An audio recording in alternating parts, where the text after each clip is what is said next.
আসসালামু আলাইকুম প্রিয় দর্শক, অন্য মঞ্চ অনুষ্ঠানে আপনাদের স্বাগত জানাচ্ছি। আজ মঙ্গলবার দুপুরে বাংলাদেশের পররাষ্ট্রমন্ত্রী ডক্টর খলিলুর রহমানের চীনে যাবার কথা।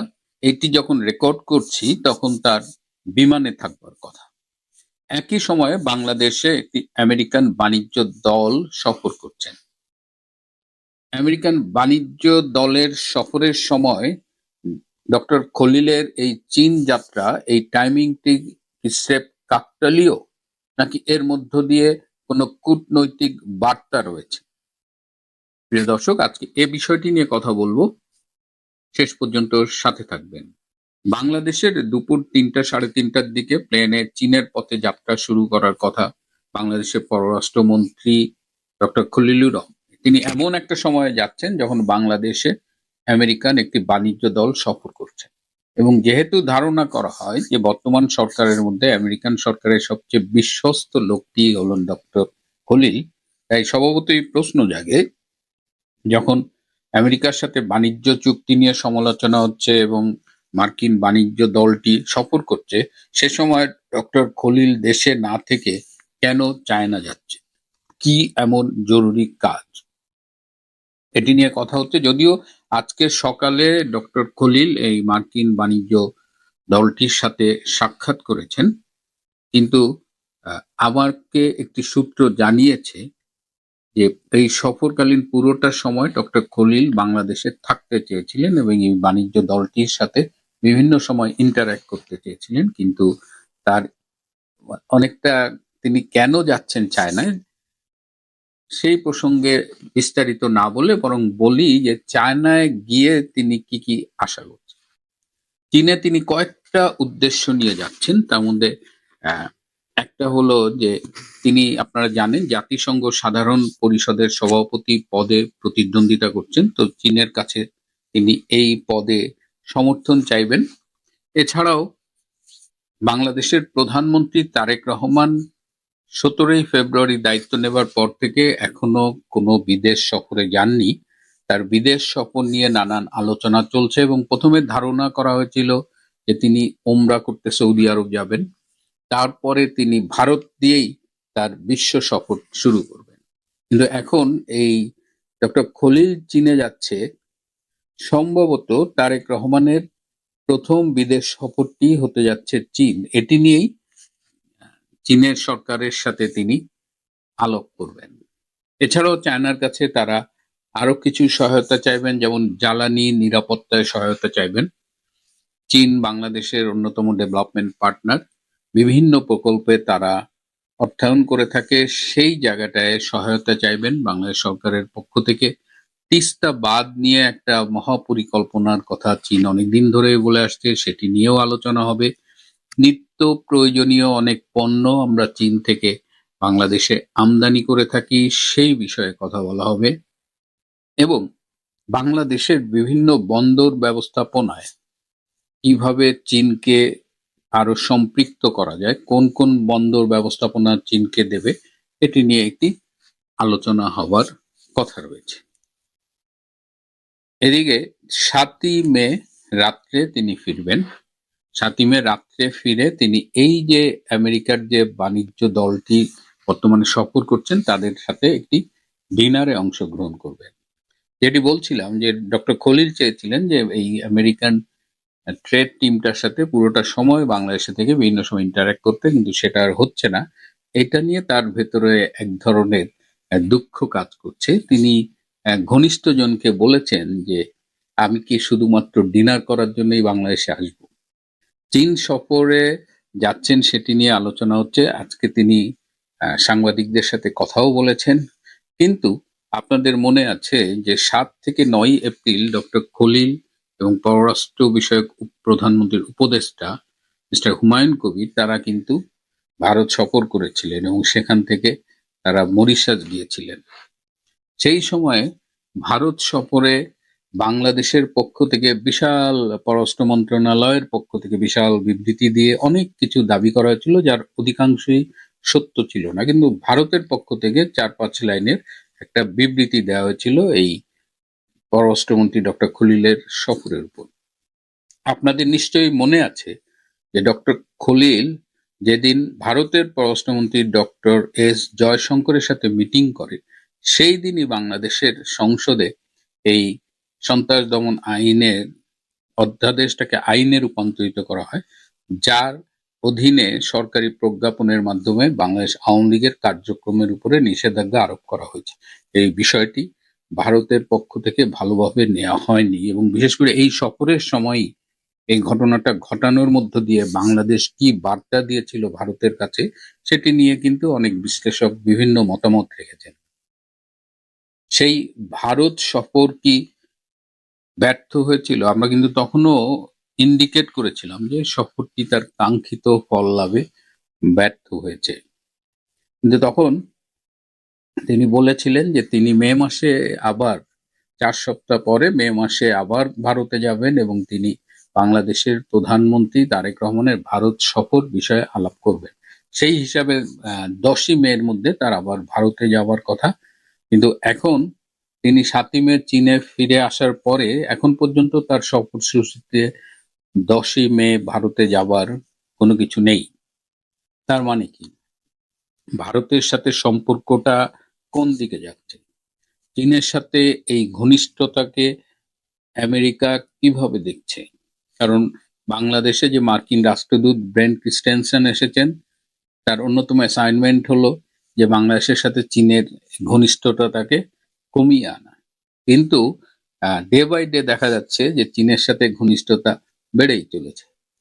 এদিকে বাংলাদেশের একটি ব্যবসায়ী দল, বিভিন্ন ব্যবসায়ী সংগঠনের নেতৃবৃন্দ, তারা আমেরিকা সফর করছে এবং তাদের সাথে এক মিটিংয়ে আমেরিকার যে সাউথ এশিয়ান বেল্টের যিনি অ্যাসিস্ট্যান্ট স্টেট সেক্রেটারি পল কাপুর, তিনি তাদের সাথে মিটিংয়ে বলেছেন যে আগামী দিনে ইন্দো প্যাসিফিক রিজনের কৌশল নির্ধারণ করবে আমেরিকা এবং বাংলাদেশ।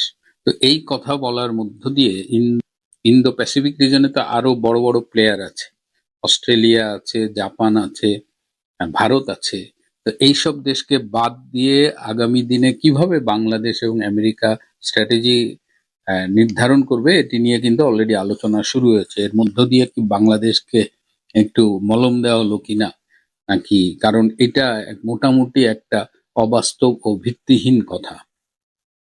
এদিকে আজকে সকালে মার্কিন বাণিজ্য প্রতিনিধি দলের সাথে মিটিং করার পরে ডক্টর খলিল সাংবাদিকদের মুখোমুখি হয়েছিলেন এবং তিনি বিশেষ করে যে গতকাল যে বাংলা বা পশ্চিমবঙ্গ রাজ্যের যে নির্বাচনী ফলাফলটি ঘোষিত হলো, সেই প্রেক্ষিতে তিনি কিন্তু কিছু কথা বলেছেন এবং পশ্চিমবঙ্গে বিজেপির এই জয়লাভে বাংলাদেশ সরকারকে বেশ কিছুটা নার্ভাস মনে হচ্ছে এবং ডক্টর খলিল বলেছেন যে যদি পুশ ইন শুরু হয়ে যায়, যে অনেকেই আশঙ্কা করছেন যে সীমান্ত দিয়ে অনেককে বাংলাদেশি বলে, সে বাংলাদেশি হোক বা না হোক, বাংলাদেশি পুশ ইন করার একটা ঘটনা ঘটতে পারে, এবং তখন বলেছেন ডক্টর খলিল যে বাংলাদেশও বসে থাকবে না। কিন্তু এই মুহূর্তে বিএনপির সরকারের বিভিন্ন নেতৃবৃন্দ বা মন্ত্রীদের কথাবার্তায় এই নার্ভাসনেসটা ফুটে উঠেছে। তো এখন অবস্থা দৃষ্টে বোঝা যাচ্ছে যে একদিকে চীনের দিকে ঝুঁকছে, জামাতও চীনের দিকে ঝুঁকছে, আবার ভারতের সাথে একটা সূক্ষ্ম দূরত্ব তৈরি হয়ে যাচ্ছে। এরই মধ্যে গতকাল ভারতের হাইকমিশনার, যিনি বাংলাদেশে দীর্ঘদিন দায়িত্ব পালন করেছেন, প্রণয় ভার্মা, তিনি গতকাল ডক্টর খলিলের সাথে বিদায়ী সাক্ষাৎকার করেছেন এবং তিনি কয়েকদিনের মধ্যেই বাংলাদেশ ছেড়ে চলে যাবেন এবং তার জায়গায় নতুন ভারতীয় হাইকমিশনার আসবে। ডক্টর খলিল যে জাতিসংঘ সাধারণ পরিষদের সভাপতি পদে প্রতিদ্বন্দ্বিতা করছেন, সেখানে ভারতের সমর্থন কিন্তু এখন পর্যন্ত নিশ্চিত নয় এবং কূটনৈতিক খেলা কিন্তু জমে উঠেছে। একদিকে আমেরিকার সাথে দালালি, আর একদিকে আমেরিকার শত্রু চীনের সাথে ঘনিষ্ঠতা, ভারতের কাছে মুচলেকা দিয়ে ক্ষমতায় আসা এবং এখন ভারতের সাথে দূরত্ব তৈরি করা, এই সব মিলিয়ে বিএনপি সরকারের ভবিষ্যৎ কোন দিকে যাবে এটি দেখবার জন্য আমাদের একটু অপেক্ষা করতে হবে। প্রিয় বন্ধুরা, আজ এই পর্যন্তই। ভালো সুপ্রিয় দর্শক, সাজ্জাদ কাদিরের প্রীতি নিন, শুভেচ্ছা নিন। আমরা এখনো ভারতীয় রাজনীতি নিয়েই কথা বলবো, বিশেষ করে পশ্চিমবঙ্গ। বাংলাদেশে আসলে সেই অর্থে বাংলাদেশ গতিহীন হয়ে গেছে 21 মাস যাবত। তারপরে আমরা বাংলাদেশের মানুষ, বাংলাদেশি কথা তো বলতেই হবে। বাংলাদেশে আসলে কোনো খবর নেই, বাংলাদেশ একটা স্থবির অবস্থায়। সেই আওয়ামী লীগ সরকারের পতনের পর থেকে ইউনূস সরকারের আমলে যে অবস্থা ছিল সেটারই একটা বর্ধিত অংশ চলছে বাংলাদেশে।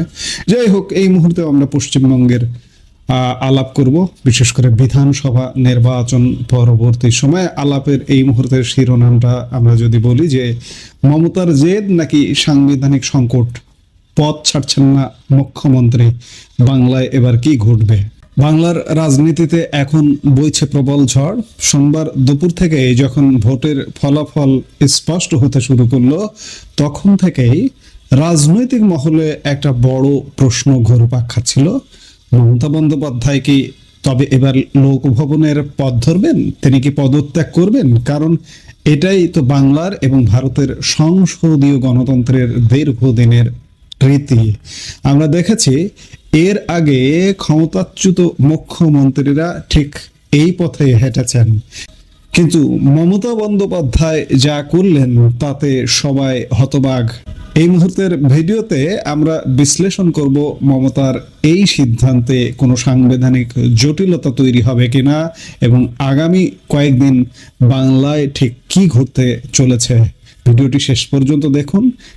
সোমবার রাতে যখন মমতা বন্দ্যোপাধ্যায় সাখাওয়াত মেমোরিয়াল থেকে বেরোলেন, তখন জনমনে এবং সংবাদ মাধ্যমে প্রবল কৌতূহল ছিল।